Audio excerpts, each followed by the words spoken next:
Selecting an insurance provider for your business is a big decision. We know how important your company is to the community. Alford & Associates can manage your insurance. It's our job. Alford & Associates, benefiting your employees and protecting your business.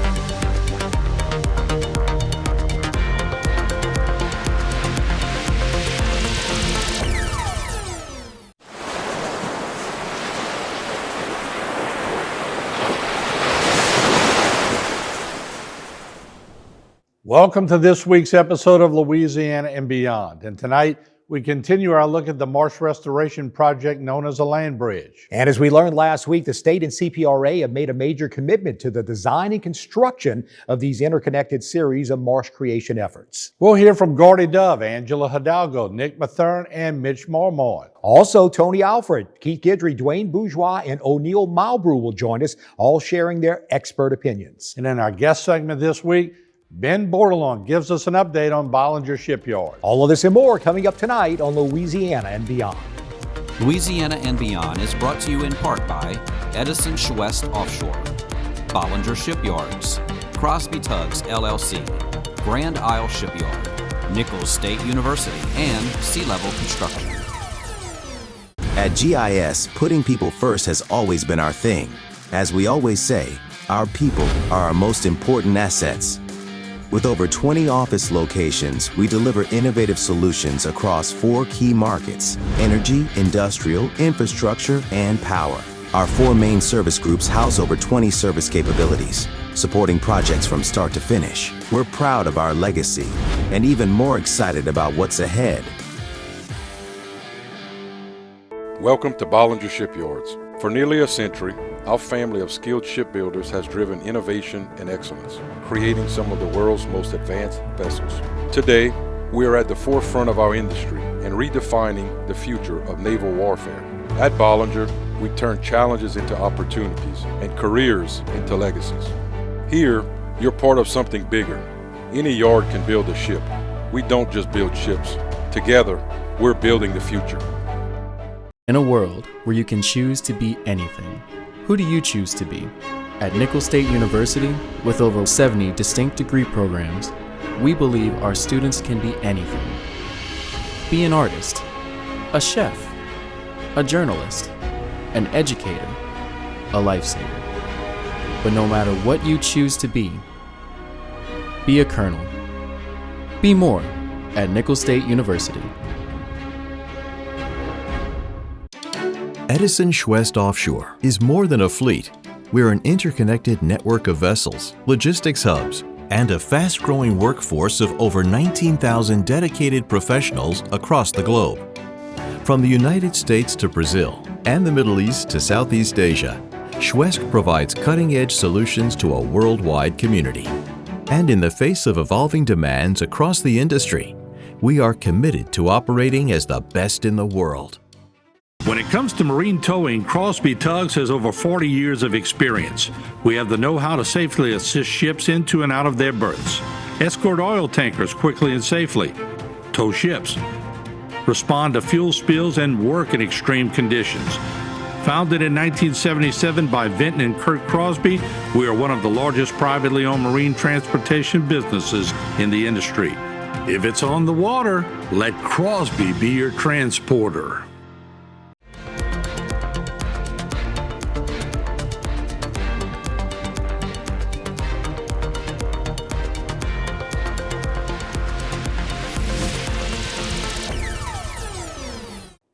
Welcome back to Louisiana and Beyond. Tonight, we continue our exploration of land bridges. And we begin with CPRA Chairman Gordy Dove, who reminds us of what exactly is a land bridge and how does it compare to a levee. A earthen levee is a levee constructed for risk reduction. They used to call them hurricane levees. The Corps started calling them risk reduction because they can overtime. So it's to stop a storm surge. A land bridge is going to be 2,400 feet wide, 84 miles long. Like I said, it's 23 and a half miles. And then in increments, we're doing it all the way into Terrebonne. It draws the line on your salinity levels, on your salinity water levels. In other words, what a land bridge does, it slows the migration of fresh water to the south. And that speeds up your vegetation. And it halts, it doesn't halt, but it slows the migration of your high salinity level waters from the Gulf, which is about 37 parts per thousand is the normal around the passes and all. And it slows that down. So everything within your land bridge is pristine. It grows back, just like a levee. You know, a levee, everything within it, if you go look at Mogans, everything within it is growing. It's unbelievable. The road between Dulac and Cocodrie, and those old oak trees are sprouting again. What do you call that? Bayou Sally Road. They're sprouting again. So the land bridge, the difference with a land bridge, okay, it'll take us 2 to 3 years to get the permitting. We think we can do it in 2, okay, but we're going to give ourselves a year. So in 2 years, we start producing acreage per day. It is a earthen levee, if you will, structure that you build in the open marsh that connects to land features. It's a land bridge. Makes sense, right? So Gordy had this meeting with us and he's like, are you ready? And, of course I'm ready. Like, what are you asking me, And he says, if I give you a project, can you deliver it? And of course I can, that's the answer, right? And he's like, all right, let's talk about land bridges. And I was thinking, what in the world is land bridge, But it's super exciting because it has so many benefits. I mean, in Terrebonne alone, it's like 157,000 acres of marsh it's going to protect. This is exciting for me. This is different than protecting your home and your property, which is really great. This is also protecting our economy and our ecosystems. So it's really kind of cool to be able to do these things in partnership with the CPRA. From a flood protection standpoint, though, I don't know people realize the importance that the wetlands play in that whole game. We're very proud of our levees that we've built. We continue to improve them, continue to lift them, but anything that we can put between our levees and the Gulf is a benefit. We ride our levee system all the time, looking for weak points, looking for where we have the worst erosion. And there are several spots where we have no more marsh, where people used to be able to walk miles out into the marsh to go trapping when they were kids. Now, generations later, they're saying, all this was land and now it's all water. We have areas where we have literally no marsh up to the toe of our levee. And from a levee maintenance standpoint, anytime we see more than about 100 yards of open water between the toe of our levee and the first bit of marsh or terrace or any kind of land, we see that the daily wave action causes a significant amount of erosion. Most people think that our biggest culprit for erosion and damage to our levees is hurricanes. For the most part, hurricanes come in overnight, they leave, they do a lot of damage to the marshes, but to our levee system, that's what our levees are designed for, to withstand these things. Our biggest threat is the daily wave action of the more open water we have, the worse that wave action erodes the land in front of our levees. We now have an opportunity with the investment that the state has decided to make in restoring these marshes along these land bridge concepts from the state coastal master plan, to make a generational change in the landscape of coastal Louisiana, not only for the marsh, not only for the fisheries, not only for migratory birds.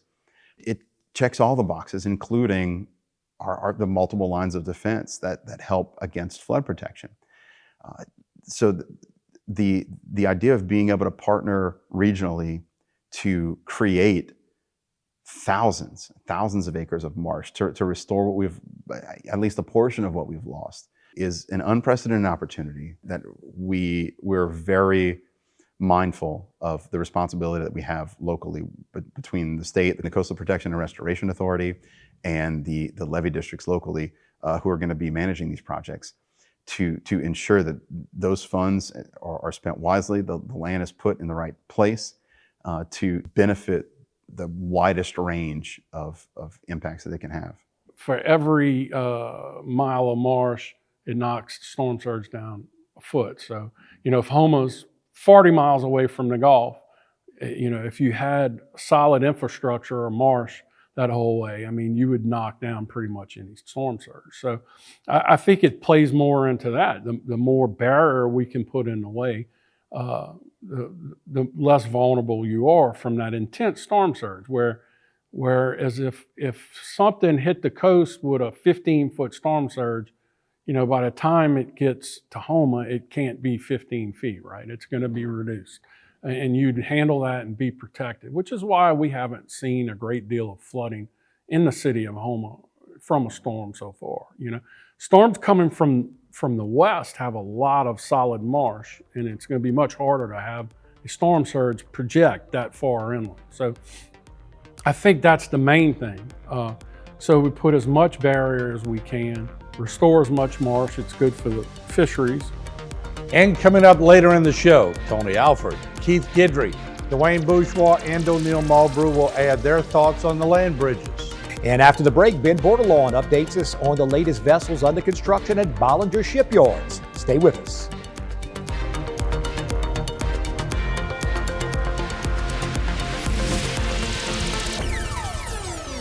When it comes to marine towing, Crosby Tugs has over 40 years of experience.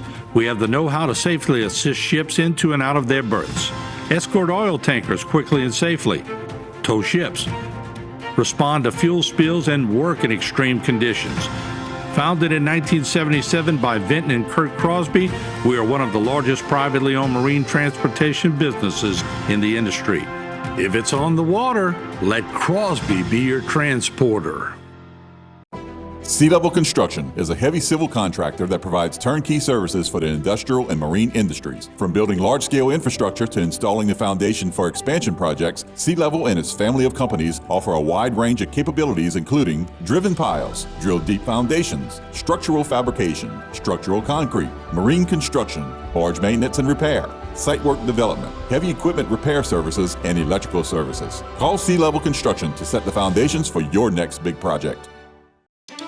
Edison Schwest Offshore is more than a fleet. We're an interconnected network of vessels, logistics hubs, and a fast-growing workforce of over 19,000 dedicated professionals across the globe.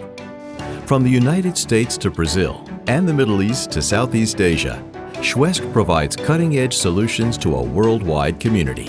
And in the face of evolving demands across the industry, we are committed to operating as the best in the world. At GIS, putting people first has always been our thing. As we always say, our people are our most important assets. With over 20 office locations, we deliver innovative solutions across 4 key markets: energy, industrial, infrastructure, and power. Our 4 main service groups house over 20 service capabilities, supporting projects from start to finish. We're proud of our legacy and even more excited about what's ahead. Welcome to Bollinger Shipyards. For nearly a century, our family of skilled shipbuilders has driven innovation and excellence, creating some of the world's most advanced vessels. Today, we are at the forefront of our industry and redefining the future of naval warfare. At Bollinger, we turn challenges into opportunities and careers into legacies. Here, you're part of something bigger. Any yard can build a ship. We don't just build ships. Together, we're building the future.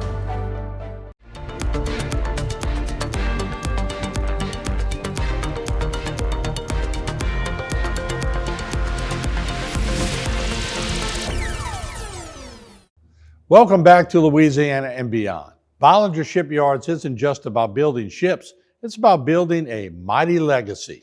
And tonight we hear from Ben Bordelon, whose story shows how a strong work ethic, creativity, and a little Cajun ingenuity has turned their humble beginnings into a thriving business. Ben talks about some of the unique vessels currently under construction at Bollinger Shipyards. Yeah, it's complex. I mean, we're building some ships that are, different classes of ships, from, I mentioned, the Coast Guard cutters in Lockport to, the TATS vessels we're building right here in Homa, the projects we're doing for Oregon State right now that it's via the National Science Foundation to, I could keep going on and on about all of these different ships right now. We're building stuff right now for ULA, which is a rocket ship transporter over in Amelia right now. We're building a wind ATB right now for Marsh. And to think about the complexity now and the sophistication of what it takes, it's something to be proud of. And it's a lot of moving parts, you know, from early inception to an idea to going through the functional engineering, getting that done, then getting to production engineering, to production plan, then getting all of that started in the procurement side of it. It's rewarding, you know, and I try to tell people that come work at the shipyard, if you're a welder or electrician or whatever, you're not just a welder. You're building, you know, something that is going to impact this nation and this world in a way that you can't imagine. And so we try to promote that and show them as much as we can. It's not just a piece of steel or a piece of aluminum. This is something much bigger than that. This is bigger than the person, bigger than Bollinger. It's bigger than that. And that's when it all comes home from a pride standpoint. You know, if you're an American and you're building something that's going to have our men and women sailors on board, you should be proud about that. And I keep using the word responsibility, but it is. If we're going to be putting our men and women in harm's way, we better do our job down here to make sure that ship is going to perform to the spec that it's supposed to. So it's a constant reminder, but it's nice when you get presidents come in, or vice presidents, or secretaries of the Navy, or commandants of the Coast Guard.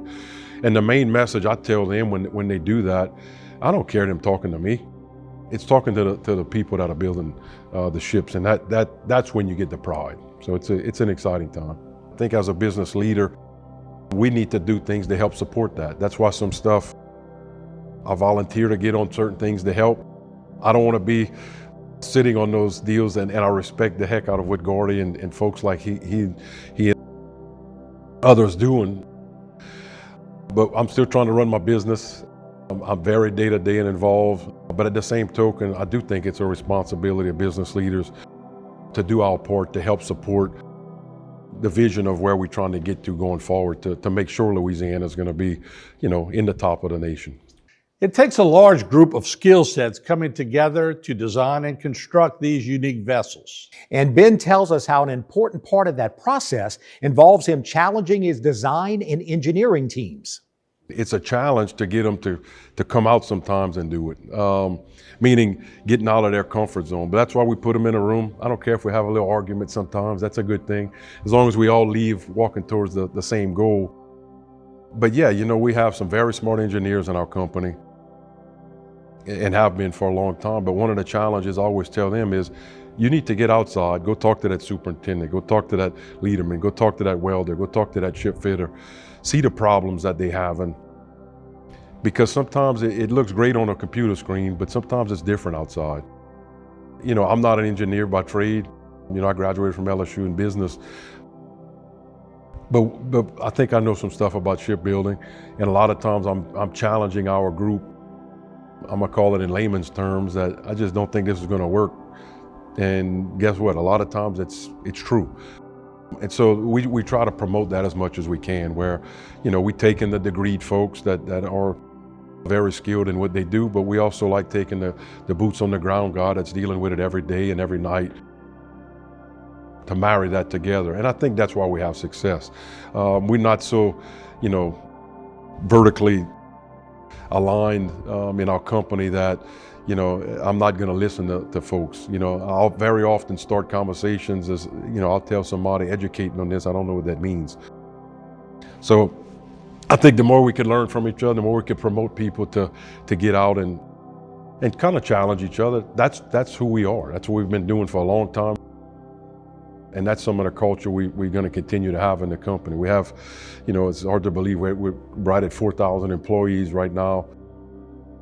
It'd be a shame if we're not learning from all of the experience we have in all of our workforce, not just at the top or with engineers or whoever. We need to learn from everybody. On the job training, I think, is critical. You know, we made I'll use an example. You know, we've been promoting our interns a lot more now. We went from having a couple of interns to having almost 40 interns now. And getting these kids more exposure early with all of the different facets of our company, I think is huge. I'm not naive enough to think they're all going to come work at Bollinger's, but I am confident enough that if we training our workforce in the right way and they end up working somewhere else, at a competitor, at a vendor, or all of that is a good thing for this area. So I think the more we can expose our youth to what we're doing, it's a wonderful opportunity for us to train the whole workforce in this area. We thank Ben for sharing those insights into what has made Bollinger such a powerful force in our part of the state and within the shipbuilding industry. And coming up, more on land bridges as we hear from Tony Alfred, Keith Guidry, Dwayne Bourgeois, and O'Neill Malbrew. So stay with us on Louisiana and Beyond.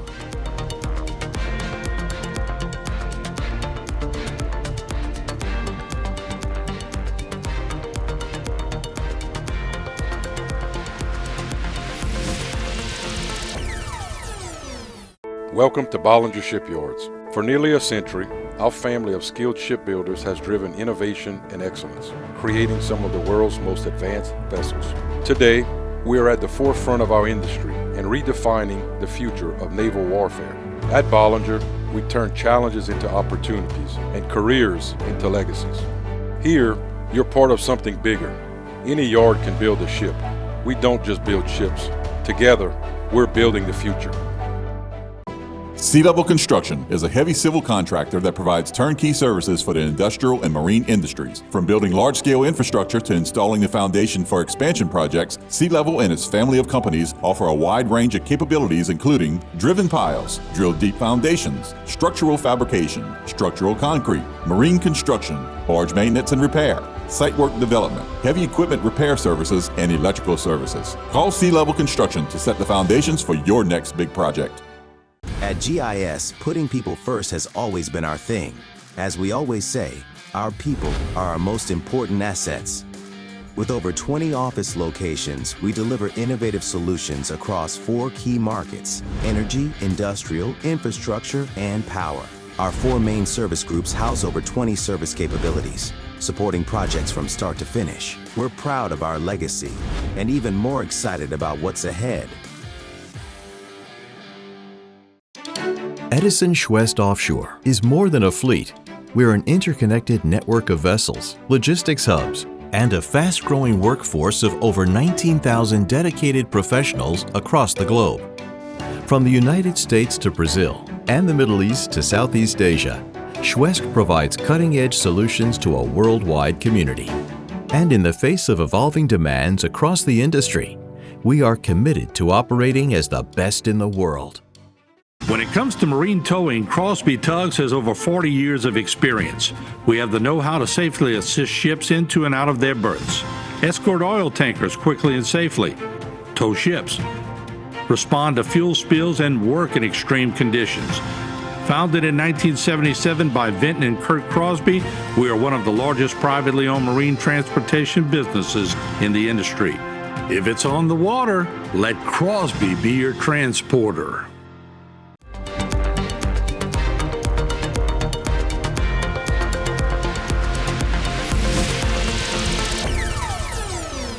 And now, more of our exploration of the coastal projects known as land bridges. And we're reminded of the importance of taxpayer support of our coastal protection efforts. Let me tell you, we'd have never done this without Gordy. We'd have never done this without people at Terrebonne Parish taxing themselves. Okay, we'd be in a whole different situation. And that's where a lot of areas on the coast are a little slower because they were not able to pass a tax. You know? So, but we're trying to push that and we're trying to hurry that with the CPRA and put that work on the ground. Now this Marsh creation thing, this is going to be tremendous. Impacting from Plaquemine all the way through Terrebonne Parish, 433,000 acres impact.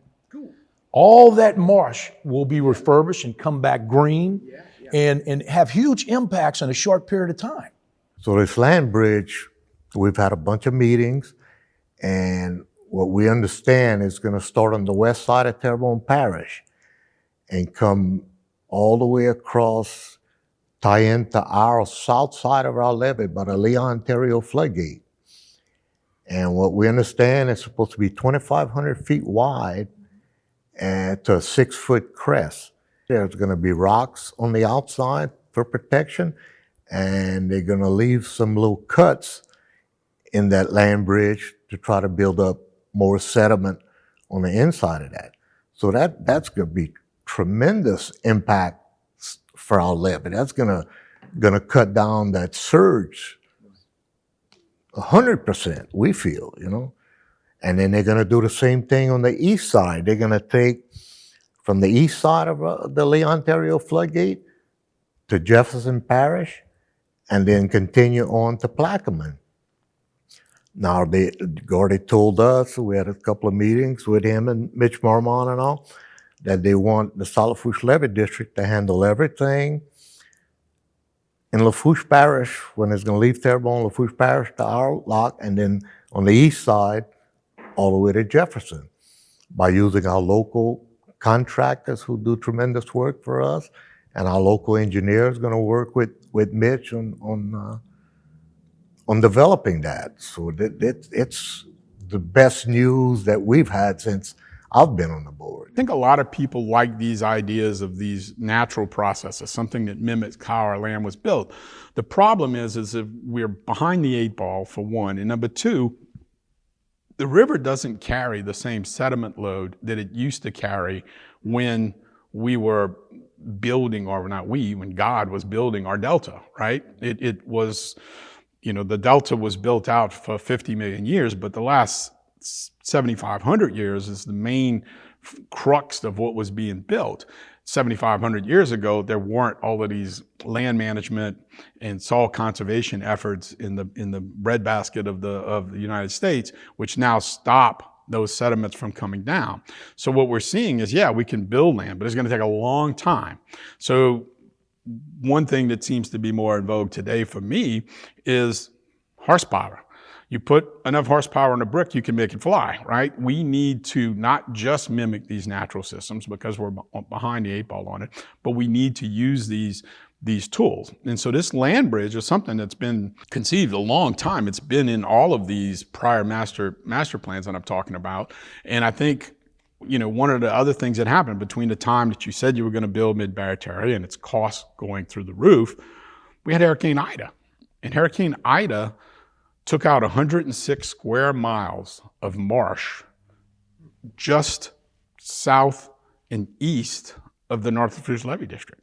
So this land bridge will become one of the buffers that prevents those storm surges. It's another speed bump, a pretty big speed bump in this case, that's my mind needed and is being generated by horsepower instead of just natural approaches to doing things. When he's talking about doing land bridge, he's talking about rebuilding that land bridge that used to exist.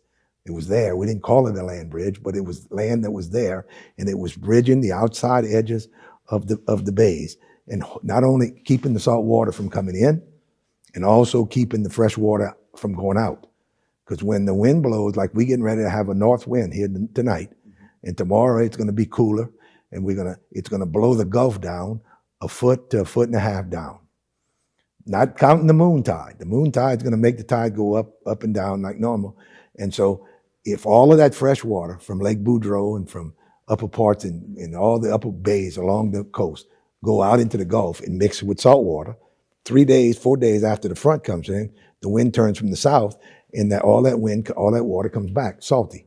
And so having a land bridge to add what technically we call flux, add flux to the system, to allow not as much water to leave and not as much water to go back in. So that exchange of water, salt water, in and out of the system, it eats up the system. The velocity of the water makes the canals a little bit wider, makes it a little bit deeper, and there's more water coming in and there's more water leaving out. And so the land bridge that they're talking about, all the way from Folique Bay all the way to Lafourche to go to Meta, there will be a land bridge that's going to be hopefully a couple of 1,000 feet wide and only have natural bayous in there. And all those open areas that we've lost are going to be filled in with dredge material. Over the past several weeks, we've seen firsthand how local and state coastal leaders and dedicated engineers have come together to protect our coast. That's right, Martin, and we'll have even more coming up next week on the program, so don't forget to join us on Louisiana and Beyond. Louisiana and Beyond has been brought to you in part by Edison Schwest Offshore, Bollinger Shipyards, Crosby Tugs LLC, Grand Isle Shipyard, Nicholls State University, and Sea Level Construction.